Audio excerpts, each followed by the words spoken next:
Darwin and Her Mother. The play that evening was mawkish but highly entertaining.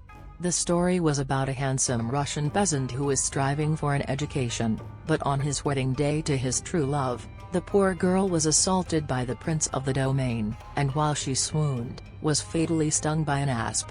Before death overtook her, she reached her home and told her fiancé what had happened, whereupon the handsome peasant swore revenge against the prince. These efforts led him to impersonate another nobleman in the royal court, where he happened to meet a woman who looked exactly like his dead love. As it turned out, the woman was an identical twin of the murdered peasant girl, and to further complicate matters, she was in love with the evil prince's honorable young son. Then it was intermission. Unfortunately, Catherine's and Poppy's enjoyment of the drama was hampered by low-voiced comments from both Harry and Leo, who insisted on pointing out that in her death throes, the asp-stung woman was clutching the wrong side of her body, and furthermore, a person dying of poison probably wouldn't cross the state back and forth while uttering poetic declarations of love. "You have no romance in your soul," Poppy told Harry at intermission. "Not in my soul, no," he replied gravely. "However, I have a great deal of it in other locations." She laughed, reaching up to smooth an imaginary crease in his crisp white cravat. "Darling, would you please have someone bring champagne to our box? Catherine and I are thirsty." "I'll send for it," Leo said, standing and buttoning his coat. "I need to stretch my legs after an hour and a half in that absurdly small chair." He looked down at Catherine. "Would you care for a promenade?" She shook her head, feeling much safer in the confines of the theater box than out walking in the crowd. "Thank you, but I am comfortable here." As Leo pushed aside the curtains at the back of their box, it was evident that the hallways were exceedingly crowded. A pair of gentlemen and a lady came through the curtains and greeted the Rutledges warmly. Catherine tensed as Harry introduced her to Lord and Lady Despencer and Lady Despencer's sister, Mrs. Lyle. She anticipated a cool reception from them, perhaps a dismissive remark, but instead they were polite and affable. Perhaps, she thought wryly, she should stop expecting the worst of people. Poppy asked Lady Despencer about one of her children, who had been ill recently, and the woman listed all the medications and precautions it had taken for their ailing son to get well. Another cluster of people entered the box, waiting for a turn to speak to Harry, and Catherine moved to make room for them.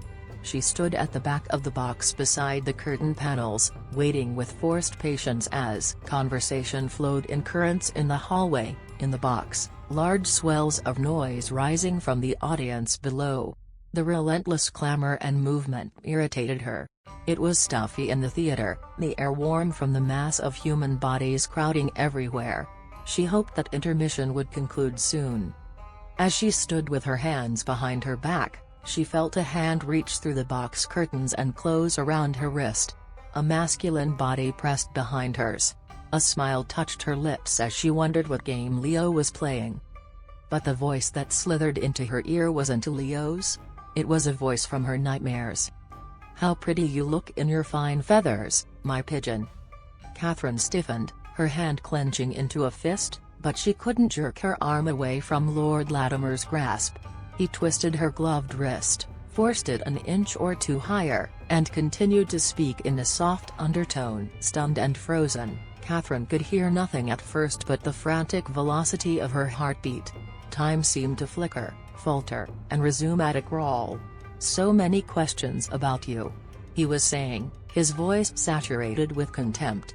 "Everyone wants to know more about Rutledge's enigmatic sister. Is she fair or ill-favored? Accomplished or vulgar? Endowed or destitute? Perhaps I should supply the answers. She's a beauty, I'll tell my curious friends, trained by an infamous procuress. She's a fraud. And most of all, she's a whore." Catherine was quiet, breathing through flared nostrils. She couldn't make a scene during her first public outing as Harry's sister. Any conflict with Lord Latimer would expose their past connection, and bring about her social ruin that much faster. "Why don't you further explain," she whispered, "that you're a filthy lecher who tried to rape a 15-year-old girl?" TSK, you should know better," Catherine. People never blame a man for his passions, no matter how perverse. People blame the woman for arousing them. You won't get far, asking for sympathy. The public despises victimized women, especially attractive ones. Lord Ramsay will. Ramsay will use you and discard you, which is what he does with all women.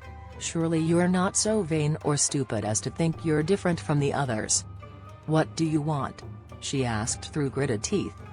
I want what I paid for, he whispered, all those years ago. And I'll have it. There's no other future for you, my dear. You were never meant for a respectable life.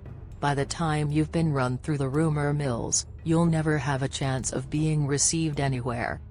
The manacling fingers fell away, and her tormentor disappeared.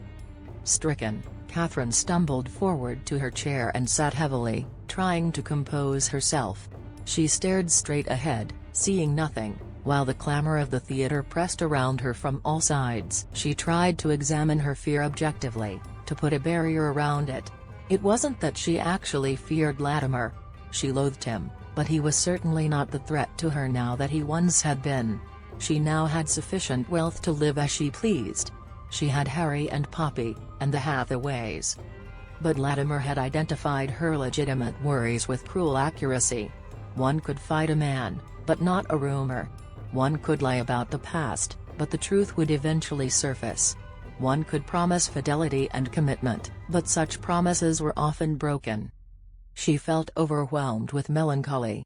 She felt stained. Poppy sat next to her, smiling.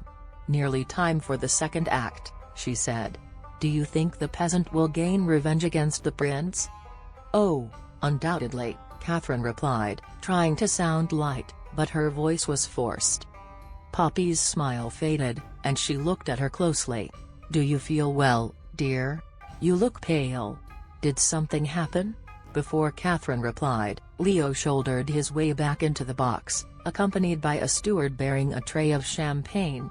A little bell rang from the orchestra box, signaling that the intermission would soon conclude. To Catherine's relief, the visitors began to drift out of the box, and the throng in the hallway receded. Here we are, Leo said, handing champagne to Poppy and Catherine.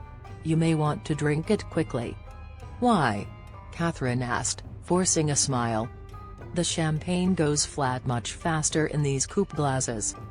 Catherine drained her champagne with unladylike haste, closing her eyes and swallowing against the sparkling burn in her throat. I didn't mean that quickly, Leo said, viewing her with a faint, concerned smile. The lights began to dim, and the audience settled. Catherine glanced at the silver stand where the bottle of chilled champagne had been placed, a white napkin tied neatly at its neck. May I have another? She whispered. No, you'll get tipsy if you have it so soon. Leo took the empty glass from her, set it aside, and took her gloved hand in his. Tell me, he said gently. What are you thinking about?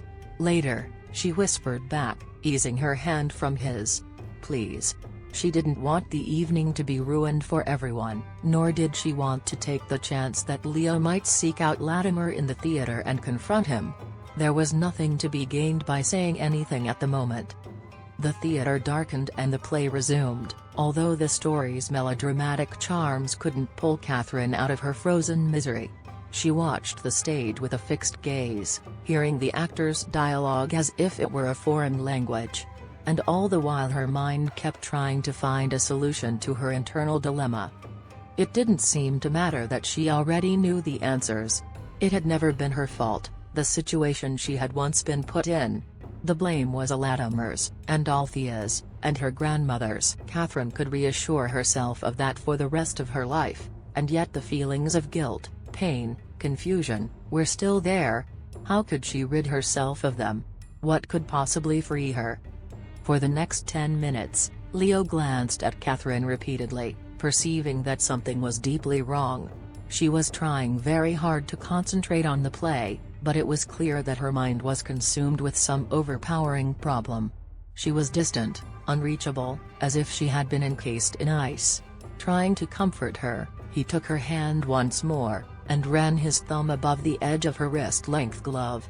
The iciness of her skin was startling. Frowning deeply, Leo leaned toward Poppy. "What the devil happened to Marks?" he whispered. "I don't know," she returned helplessly. "Harry and I were talking to Lord and Lady Dispenser, and Catherine was off to the side. Then we both sat, and I noticed that she looked ill." "I'm taking her back to the hotel," Leo said. Harry, who had caught the last of the exchange, frowned and murmured, "We'll all go." "There's no need for any of us to leave," Catherine protested. Ignoring her, Leo stared at Harry. "It would be better if you stayed and watched the rest of the play. And if anyone asks about Marks, say something about the vapors." "Don't tell anyone I had vapors," Catherine whispered sharply. "Then say I had them," Leo told Harry. That seemed to rouse Catherine from her numbness. Leo was relieved to see a flicker of her usual spirit as she said, "Men can't have vapors. It's a female condition." "Nevertheless, I do," Leo said. "I may even swoon." He helped her from her seat. Harry rose as well, looking down at his sister with concern. "Is this what you want, Cat?" he asked. "Yes," she said, looking annoyed. "If I don't, he'll be asking for smelling salts." Leo escorted Catherine outside and summoned a hackney carriage. It was a two-wheeled, partially open vehicle, with an elevated driver's seat at the rear. One could speak to the driver through a trapdoor at the top. As Catherine approached the vehicle with Leo, she had a crawling sensation of being watched. Afraid that Latimer had followed her, she glanced to her left, where a man stood beside one of the theater's massive portico columns. To her relief, it was not Latimer, but a much younger man. He was tall, raw-boned, and dressed in shabby dark clothing and a tattered hat, with the overall effect of a scarecrow.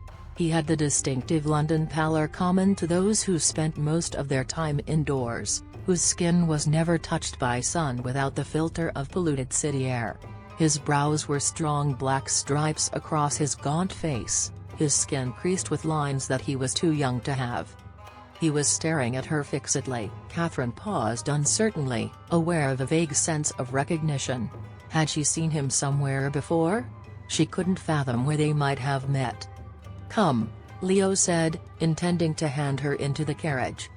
But Catherine resisted, caught by the riveted stare of the stranger's raven-dark eyes. Leo followed the direction of her gaze. "Who is that?" The young man came forward, removing his hat to reveal a mop of shaggy black hair. "Miss Catherine?" he said awkwardly.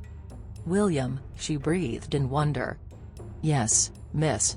His mouth curled upward in the beginnings of a smile. He took another hesitant step, and bobbed in a sort of clumsy bow. Leo intruded between them protectively and looked down at Catherine. "Who was he?"